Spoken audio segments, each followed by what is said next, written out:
The last time the Marcos campaign released a statement on the controversy was on Saturday, March 26th. The spokesperson, Vic Rodriguez, said the issue is just all about politics. Members of the Akbayan trooping to the Bureau of Internal Revenue earlier today, asking the agency to file criminal charges against Marcos and his family over their unpaid estate taxes. In a letter petition, the party list group also urged the BIR to exempt the Marcoses from the bank secrecy rules and divulge information about their estate. In a statement, as shared by Finance Secretary Sonny Dominguez, the BIR said it is collecting and has demanded payment from the Marcos estate administrators, but they have not yet paid. The Bureau went on to say it is consolidating titles of properties in favor of the government as it plans to auction them off to the public. It adds the Marcos family has not taken any steps to settle the dues because of pending litigation. Marcos' party claims there is finality on the estate tax liabilities worth 23 billion pesos, but not the penalties and surcharges that form a bulk of the estimated 203 billion peso debt.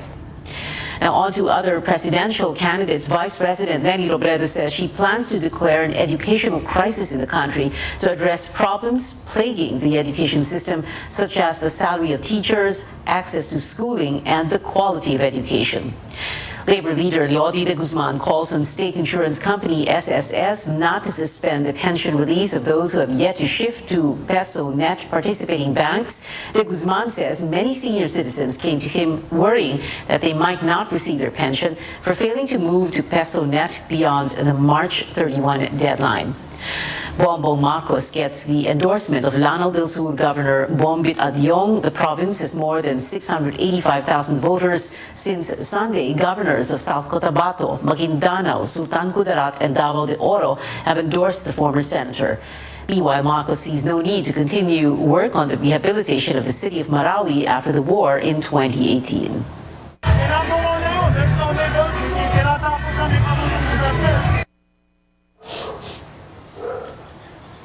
And the National Unity Party endorses the vice presidential bid of Marcos' running mate, Davao City Mayor Sara Duterte. The NUP previously expressed support for Marcos.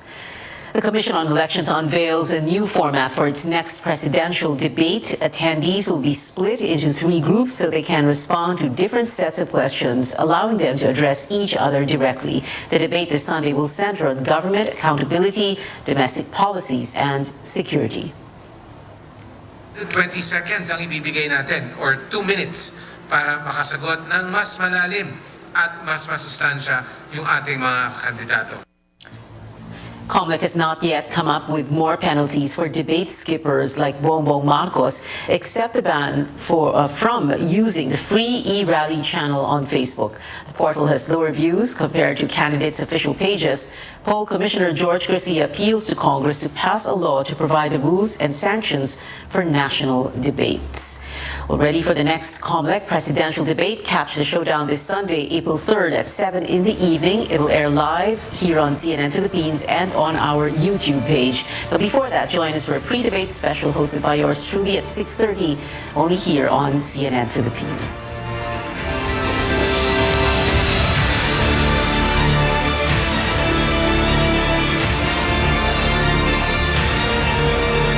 In other COMELEC updates, poll officials are expected to visit the province of Abra next week after a gunfight broke out between police and the security aides of Pilar Vice Mayor and re-electionist Jaja Josefina Disono. COMELEC Commissioner George Garcia says they hope to convince candidates to sign a covenant for a safe and peaceful election.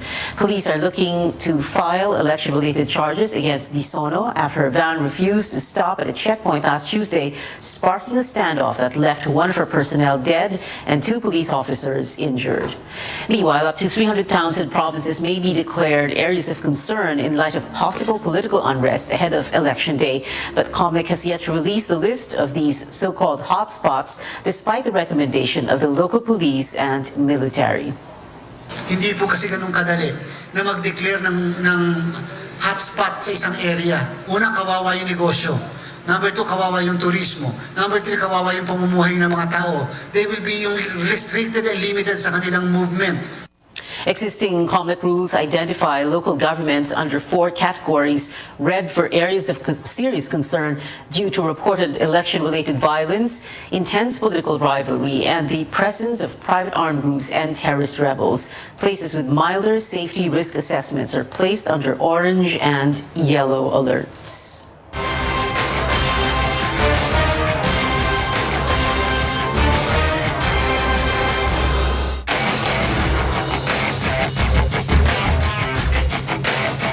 Over to the United States, the Philippine Consulate General in New York condemns the series of attacks against Asian Americans on the streets of Manhattan.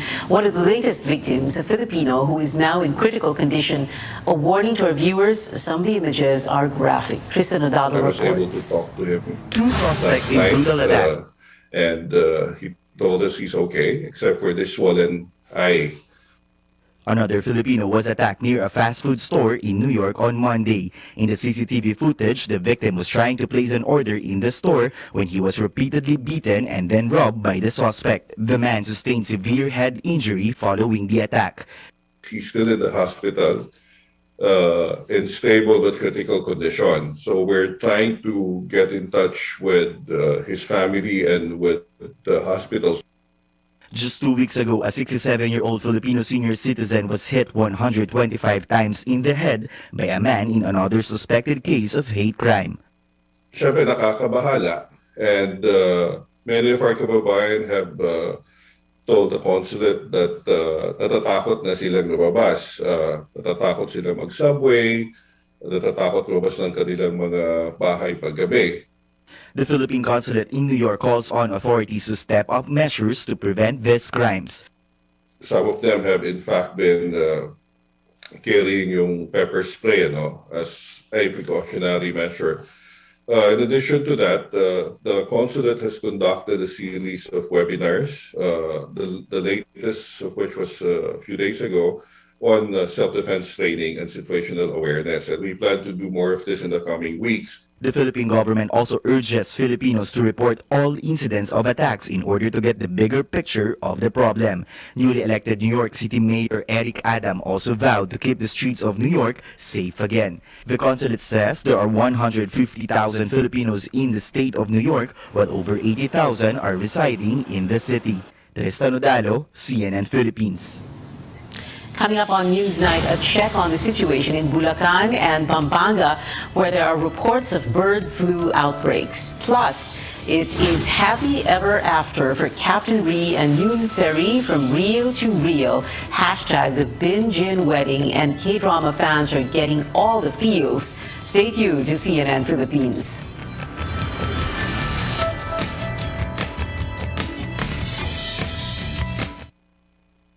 SMC, San Miguel Corporation. Bisag unsang industriya ang sudlan niini, tinguha sa SMC ang pag-uswag o paglambo sa mga Pilipino. Karon, gikan sa SMC, aniya na ang SMC Davao Cement. SMC Davao Cement. Gama sa Davao, para sa Mindanao. SMC Davao Cement. Ato ni Bay.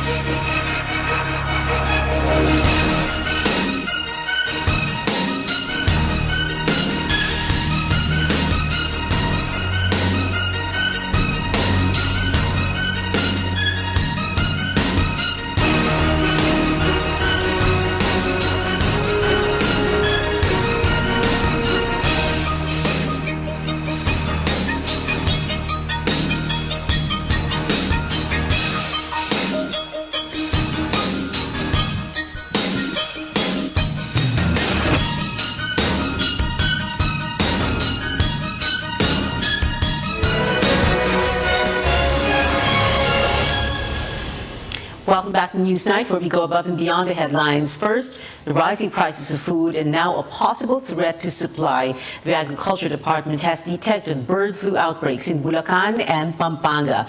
Stanley Gaheta tells us whether this will affect the supply of poultry products. Duck racing is an all-year-round earner for 58-year-old Ramon Regalado of Kalumpit, Bulacan. Araw-araw nangiiglok sila. Para sa akin madali eh. Kasi nandiyan ka lang, kumisita ka. He says business has been good the past 10 years and so far, his duck farm has been bird flu free. Ako, wala pa ako nakakita ng magkasakit eh.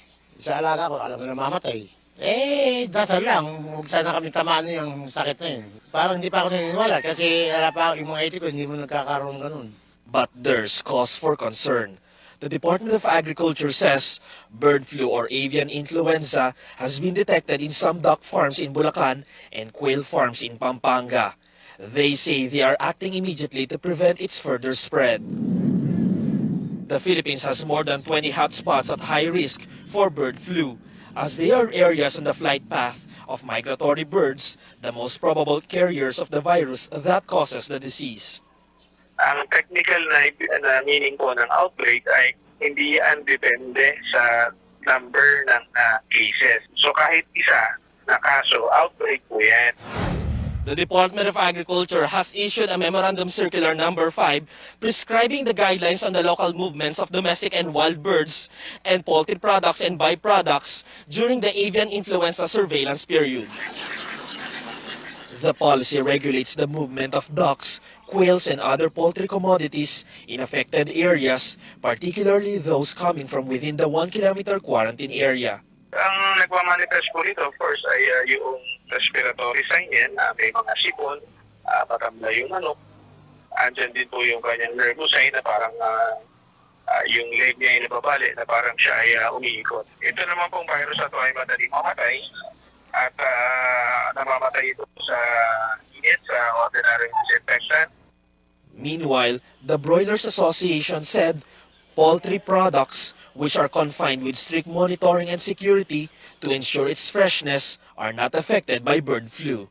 Yung biosecurity measures ng broiler industry, mataas na talaga yan. May disinfection yan, may interdiction measures ka. By the standards of the industry, wala na kami itatagdag eh. The public is encouraged to report suspicious illnesses and behaviors of poultry animals, but authorities assure there's no need to worry for now. Wala pong dapat ipangamba. Protektado po yung ating mga manok. Kahit po yung mga 42-day-old na kinakain natin. At yung ating mga nangingitlog. Stanley Gaete, CNN Philippines. Almost all Filipinos want free access to medicines amid the health crisis. A commission survey from the social weather stations shows 96% of respondents believe the government should provide free medications. They say medicine is the most burdensome medical expense, followed by doctors and laboratory fees and payment for hospital rooms. Most respondents also want a guaranteed PhilHealth subsidy to cover their health expenses. The survey was conducted among 1,440 adults from December 12 to 16 last year, or before the COVID-19 surge. Now, how will the pandemic pan out for the rest of the year? The World Health Organization projects COVID-19 will evolve, but the severity of the disease will wane over time. Periodic spikes in cases and deaths may happen, which would require boosting in vulnerable populations. The WHO also lays down two other possible scenarios. In the best case scenario, we may see less severe variants emerge and boosters or new formulations of vaccines won't be necessary. In the worst case scenario, a more virulent and highly transmissible variant emerges. Against this new threat, people's protection against severe disease and death, either from prior vaccination or infection, will wane rapidly. Addressing this situation would require significantly altering the current vaccines and making sure they get to the people who are most vulnerable to severe disease. COVID-19 cases have been on the decline in many countries since the Omicron variant wave. A 4-day on-site work has been approved for employees of the Court of Appeals, the Court of Tax Appeals, and the Sandigan Bayan beginning April 4th. The 5th day will be spent working from home. All offices will remain open from 8 a.m. to 4:30 p.m. Monday to Friday. Courts initially adopted a 4-day work week increased to 10-hour workdays. But yesterday, some Supreme Court offices announced the April 4 shift to a mix of on-site and remote work. The SC says the 10-hour work arrangement was counterproductive and inconvenient for employees. The CA, the CTA, and Sandigan Bayan then followed suit. The National Economic and Development Authority, or NEDA, previously proposed a 4-day work week to help reduce costs amid rising fuel prices. Well, this year's Balikatan exercises are in full swing, the last under the Duterte administration. David Santos takes us to Cagayan, where Filipino and American troops are standing shoulder to shoulder. AAP of Philippine Marine Corps. Hundreds of Filipino and U.S. Marines descending in this remote coastal corner of Luzon, training for a range of battlefield scenarios. The Filipinos showing off their latest but relatively modest hardware, from the amphibious assault vehicles to the Black Hawk choppers. The Americans serving as support force, flying in via their CH-53s. The idea of this exercise is for U.S. troops to link up with their Filipino counterparts with the mission of recapturing a territory or defending it from an external threat. Balikatan is a decades-old operation between two longtime allies with a constantly evolving purpose. As the live-fire exercise is carried out in Tarlac, the amphibious landing event is held in the coast of Cagayan Province, roughly 350 miles south of Taiwan. The local government here is opposing the use of gunfire in the joint drills, fearing it could anger China. I consider Taiwan a powder keg, since alam naman natin yung sinabi, President Xi Jinping, that they will recover Taiwan at whatever cost. And at any cost, So I don't want my province, to be involved. Wala na yung commerce na yan. Kasi kung aatakihin talaga tayo, we need to prepare. While this year's Balikatan, deemed the biggest in recent years, may be seen as a major show of force designed to deter China's aggression, officials insist this is more to enhancing defense ties than targeting a specific enemy. Again, this exercise is not executed as part of any current global situation. We've been executing this exercise for several decades at this point, and it's an annually scheduled exercise. It's high time na siguro with the mga unfolding events na naririnig natin internationally. Hindi natin alam, baka madabay tayo dyan. So at least we're ready. A joint mission cautious not to be dragged to any conflict involving nations, but definitely ready to face real-world scenarios. In Claveria, Cagayan, David Santos, CNN Philippines. More stories coming up. Chris Rock speaks up after the Oscars incident that shocked many, saying he's still processing the on-stage slap. And love is in the air. The crash-landing new couple is officially husband and wife. Details after the break.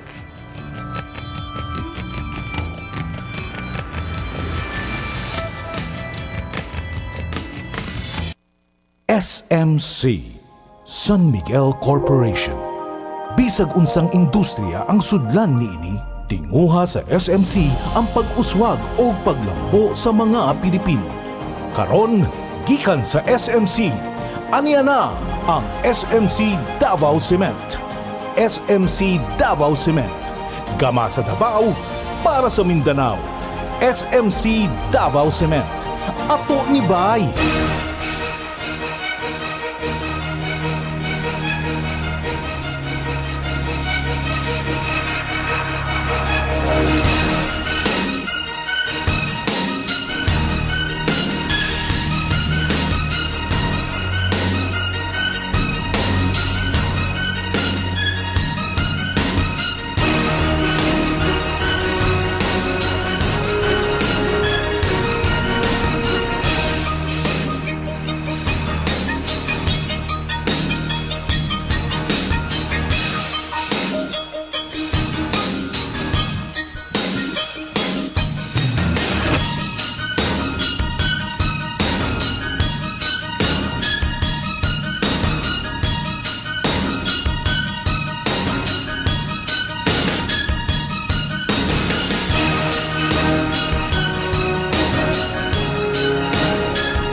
CNN Philippines breaking news first here at this hour. The government placing more areas under alert level 1 beginning tomorrow, April 1st until April 15th. Almost 200 cities, provinces, and towns will downgrade to the lowest alert level as COVID-19 cases continue to decline. Officials also retain alert level 1 here in Metro Manila, while some parts of the country are still under alert level 2. You can visit cnnphilippines.com for the full list of areas and alert levels. Updates now. The Oscars highlight that took social media by storm. Chris Rock saying he's still processing the onstage slap from actor Will Smith. The comedian brought up the controversy for the first time in public during yesterday's stand-up gig for his Ego Death Tour. Chris said he will address the incident once he has processed it, adding that it will be serious and funny. The Academy has already begun disciplinary proceedings against Will for violations including inappropriate physical conduct. The organization also said Will was asked to leave the ceremony after he hit Chris, but he refused to. And it is a special day for fans of the hit K-drama Crash Landing on You, but even more so for its stars who tied the knot today. Lead actors Yeon Bin and Son Ye Jin held a private wedding ceremony in Seoul, South Korea. The two first announced their relationship in January last year. Fans took to social media to congratulate the newlyweds, with one recalling how their engagement story from their last K-drama became real for the actors. The hashtag Bin-Jin wedding also went trending, as well as hashtag Chloe episode 17. The netizen looked back at how the Korean stars went from starring alongside each other in the negotiation to becoming lifetime partners. And this fan taking the celebration to another level, sharing a cake for the wedding with The Office. And that is it for tonight. Join me again on News.ph at 7 p.m. I'm Pia Ontiveros for Newsnight, where we go above and beyond the headlines.